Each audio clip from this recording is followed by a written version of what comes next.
Germany क्या तालिबान को कबूल कर सकता है और क्या तालिबान की नई हुकूमत को कबूल करने वाले पहले ममालिक में जर्मनी का नाम भी शामिल हो सकता है। इस हवाले से अहम तफसीलात सामने आ चुकी हैं। काबुल में अफगान तालिबान के कब्जे के बाद जर्मनी की जानिब से कुछ अहम और सख्त बयान भी सामने आते रहे, जिसमें जर्मनी की जानिब से फौरी तौर पर अफगानिस्तान को दी जाने वाली इमदाद भी रोक दी गई थी, लेकिन बाद अज़ां जर्मनी के रवैये में अब तब्दीली नजर आ रही है। जर्मन शहरियों को अफगानिस्तान से निकालने के लिए अफगान तालिबान की जानिब से न सिर्फ सिक्योरिटी फराहम की गई, बल्कि इन शहरियों को इंतहाई हिफाजत के साथ जर्मनी वापस रवाना किया गया, जिसके बाद अब जर्मनी के अफगान तालिबान के लिए रवैये में नरमी पैदा होती दिखाई दे रही है। और ये वाज़ेह तौर पर देखा जा सकता है कि अफगान तालिबान को कबूल करने वाले चंद पहले ममालिक में जर्मनी भी मुमकिन तौर पर शामिल हो सकता है। इस हवाले से जर्मन वज़ीर ख़ारजा का एक इंतहाई अहम बयान भी सामने आ चुका है। जर्मन वज़ीर ख़ारजा ने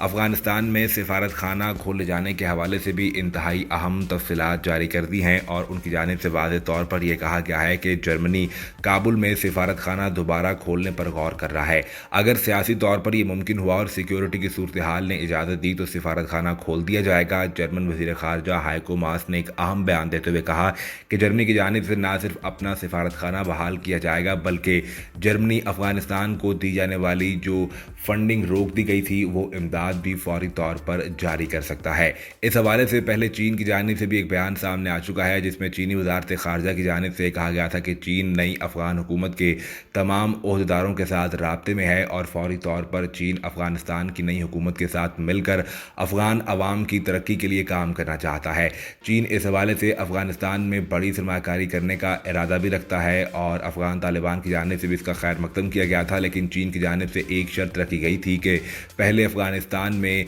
सिक्योरिटी सूरत हाल बेहतर होनी चाहिए और सिक्योरिटी का तहफ़्फ़ुज़ मिलते ही चीन की जानिब से बड़ी सरमाकारी की जाएगी। और अब जर्मन वज़ारत ख़ारजा की जानिब से भी इसी तरह का एक बयान सामने आया है, जिसमें कहा गया कि सिक्योरिटी की सूरत हाल को यकीनी बनाते हुए और सियासी तौर पर तालिबान ने जो वादे किए हैं अगर ये पूरे हो जाते हैं तो जर्मनी काबुल में अपना सिफारत खाना दोबारा बहाल करने पर गौर कर रहा है।